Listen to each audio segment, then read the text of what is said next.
What happens when gas goes to an average of $7 a gallon and diesel is $8 or $9 a gallon? Because Chris Martenson and other experts and analysts are warning that this could happen by this summer, late June or July, maybe August, depending on the projections. We could see gasoline at $7 a gallon on average, which means in California it'll be, $10 a gallon or more. And in the lower cost states, it might be, $5 or $6. But that's apparently coming, especially if this war with Iran, which now the U.S. officials aren't sure if it's a war, but if it continues, then it's just going to get worse. And it'll get bad for the United States as well as other countries around the world. The thing is, it's kind of easy to sell the war in the short term, at least for administration officials, to sell it because the American people aren't experiencing the pain, the future pain of the war. They're not experiencing it yet. So it's kind of easy to say, well, gas is relatively affordable right now. The food supply is, looking pretty good right now. Yeah, because we're eating food that was grown largely in 2025. Now, wait till we start to eat the 2026 food and those crops that didn't have enough fertilizer for the spring planting, we'll be eating that later in the year. And then in the fall planting, it could get even worse where there's even less fertilizer available. We'll be eating that in 2027. And it looks like the shortages are going to be rather severe and deadly in some countries. Absolutely deadly in many countries. I've named some of them like Sudan and Ethiopia and Bangladesh, also with impacts in India, even Egypt, etc.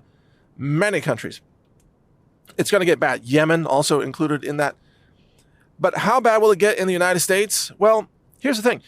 The U.S. people have a very low pain threshold. They don't want to pay more for, for gas. They don't want to pay more for food. And Americans are heavy consumers and they're heavily in debt. I don't know if the United States is the most indebted nation in the world, but it's probably close in terms of a per capita basis. I mean, just consumer debt, not even the national debt, which is the worst in the world. But Americans like to live on debt, which means they're living on payments, and they're just barely making the payments right now. And if the staples of life go up in cost significantly, such as gasoline or food or insurance rates or what have you, that has a disproportionate impact on American consumers because they are so indebted. They just don't have much of a buffer. It's not like the Japanese people who are known to be savers. Japanese culture encourages saving money, and they do save. And the Japanese people buy Japanese bonds like crazy. They save because they're forward thinking. It's smart to save. It's smart to live underneath your income. But Americans don't do that. Americans live above their income, and then they go deeper and deeper into debt, and then they meet the minimum monthly payments in order to just, somehow finance the debt. If one thing goes higher in price, like gasoline, then a lot of American families and households begin to tumble financially. And that causes them to get into all sorts of trouble where they can't pay rent or they can't pay the mortgage, and then you have cascading failures working their way through the system. In other words, as food and gas prices go up, you're going to see more and more Americans defaulting on car loans, which we've already begun to see that, but then home loans. And then you're going to see more defaults in the mortgage marketplace. And you're going to see defaults in the car lending companies. And again, we've already seen some of that. But in real estate and in home loans, that hasn't gotten bad yet, but it will if this war continues. In other words, there's a ripple effect through the entire system. It's not just about the cost of gas or just about the cost of food or the lack of availability of the food supply in 2027. It's about the ripple effect or the domino effect throughout the economy and how this leads to cascading collapse of financial institutions. And then as those institutions fail, then more people are exposed to those losses.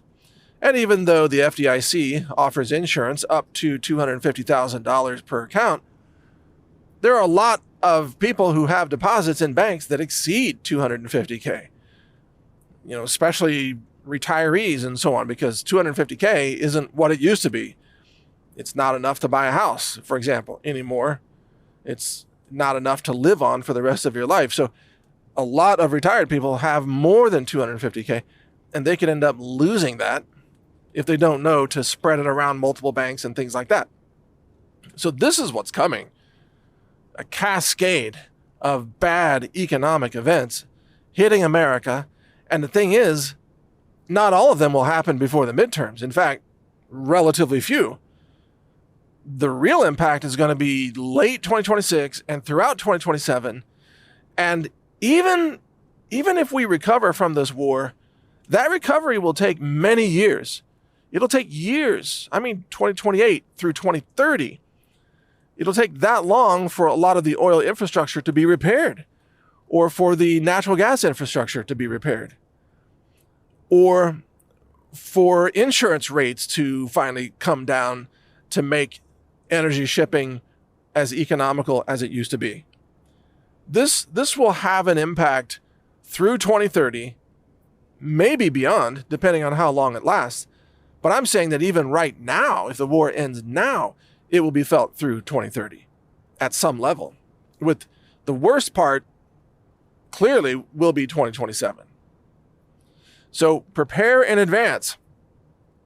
Get yourself diesel fuel if you can safely store it in a UL approved tank. By the way, it's a double-walled tank with ventilation. It has to have its own natural vents that are spring-loaded vents. I have one, so I'm just describing what I have. And they're not cheap, but you need to store fuel safely if you're going to store fuel. Don't get the fire marshal out to your property like, you put gasoline in buckets, some stupid thing like that. Don't be that guy. Don't create a fuel air explosion in your garage because your gasoline started venting and then there was a spark from your hot water heater or something like that. Don't be that person. So store it safely. Also get prepared in other ways. Check out our sponsor, the Satellite Phone Store, sat123.com, for satellite phones, backup communications, and also backup power. They've got solar generators with the solar panels, etc., so that if the power grid goes down, you still have a means of charging devices. You've still got power. You can even power blenders with certain models and things like that, even small refrigerators with some models. So check that out at sat123.com.